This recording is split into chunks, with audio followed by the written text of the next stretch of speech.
सपा मुखिया अखिलेश यादव ने कहा कि लगातार हमारी अर्थव्यवस्था पर चोट पहुंच रही है और टैरिफ से हमारा व्यापार संकट में जा रहा है। जितने संकट और परेशानियां आ रही हैं, उतनी बीजेपी की विदेश नीति असफल दिखाई दे रही है। अगर 50%, 100% टैरिफ होगा तो हमारे उद्योग जगत का क्या होगा। अभी हाल ही में यूपी में ट्रेड फेयर हुआ, निवेश के लिए प्रयास किया गया। ये कोशिश पहले दिन से होनी चाहिए थी। 9 साल तक सरकार क्या कर रही थी। पीएम मोदी को लेकर नाटो के महासचिव मार्क रूटे के बयान को भारत ने निराधार बताया है। एमईए प्रवक्ता रणधीर जायसवाल ने कहा, पीएम मोदी ने कभी भी पुतिन से उस तरीके से बात नहीं की जैसा बताया जा रहा है। ऐसी कोई बातचीत नहीं हुई। नाटो सार्वजनिक बयानों में जिम्मेदारी बरते। रूटे ने कहा था कि यूएस टैरिफ का भारत पर असर दिखने लगा है। ऐसे में मोदी ने रूसी राष्ट्रपति पुतिन से यूक्रेन को लेकर रूस की नीति पर सवाल किया था। यूपी के बरेली में जुमे की नमाज के बाद आई लव मोहम्मद प्रदर्शन के दौरान हुए उपद्रव पर आईजी अजय साहनी ने प्रतिक्रिया दी है। उन्होंने कहा कि हम बरेली की सड़कों पर हैं, स्थिति पूरी तरह से सामान्य है। नमाज सकुशल संपन्न हुई। कुछ लोग सड़कों पर नारे लगा रहे थे, पुलिस ने उन्हें वापस भेज दिया है। उपद्रवियों की हमारे पास तस्वीरें और वीडियो हैं, इसी के आधार पर आगे की कार्रवाई की जाएगी। एशिया कप में भारत पाकिस्तान मैच के दौरान पाकिस्तानी प्लेयर्स द्वारा की गई हरकतों को लेकर आईसीसी ने बड़ी कार्रवाई की है। आईसीसी ने पाकिस्तानी बैटर साहिबजादा फरहान को उनके गन सेलिब्रेशन के चलते चेतावनी दी है, जबकि बॉलर हारिस रऊफ पर आईसीसी ने मैच फीस का 30% जुर्माना लगाया है। बीसीसीआई ने इन दोनों प्लेयर्स की हरकतों को लेकर आईसीसी से शिकायत करते हुए कार्रवाई की मांग की थी।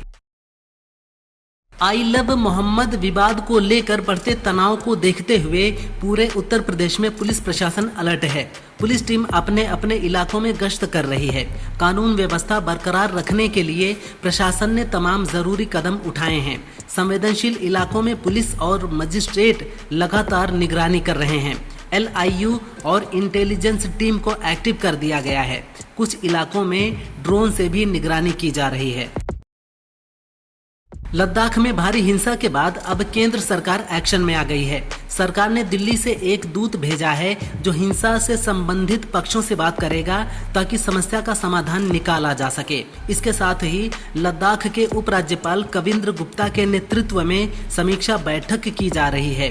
बैठक में हिंसा के दौरान सुरक्षा व्यवस्था में कमी पर चर्चा की जाएगी। इसके अलावा भविष्य की सुरक्षा व्यवस्था पर भी बात होगी। बरेली में आई लव मोहम्मद विवाद को लेकर हुए उपद्रव पर सियासी प्रतिक्रियाएं आने लगी हैं। यूपी सरकार में मंत्री जयवीर सिंह ने कहा कि ऐसी बातें चिंताजनक हैं। कुछ लोग जानबूझकर शांति भंग करने की कोशिश कर रहे हैं। जो भी ऐसा कदम उठाएगा उसे न्याय के दायरे में लाया जाएगा और उसके खिलाफ कार्रवाई की जाएगी। वहीं संजय निषाद ने कहा कि सरकार कानून व्यवस्था बनाए रखने के लिए काम करेगी। धर्म के आधार पर राजनीति करना गलत है। इंटरनेशनल क्रिकेट काउंसिल यानी ICC ने भारतीय कप्तान सूर्य कुमार यादव पर मैच फीस का 30% जुर्माना लगाया है। एशिया कप में पाकिस्तान के खिलाफ भारत की जीत को सूर्या ने पहलगाम में मारे गए लोगों और ऑपरेशन सिंदूर में साहस दिखाने वाले जवानों को डेडिकेट किया था। PCB ने इस बयान को राजनीति से प्रेरित बताते हुए ICC से शिकायत की थी। साथ ही हैंडशेक न करने की भी शिकायत की थी। बिहार के मोतिहारी में कांग्रेस नेता प्रियंका गांधी वाड्रा ने कहा, बीजेपी हमसे पूछती है कि कांग्रेस ने 70 सालों में क्या किया। मैं जवाब देती हूं कि कांग्रेस ने आपके अधिकारों को मजबूत किया है, आपका वोट मजबूत किया। कांग्रेस ने बड़े उद्योग और शिक्षण संस्थान बनवाए। जब बिहार में कांग्रेस सत्ता में थी तब बड़े संस्थान बने, कई बड़े बांध और सड़कें बनी।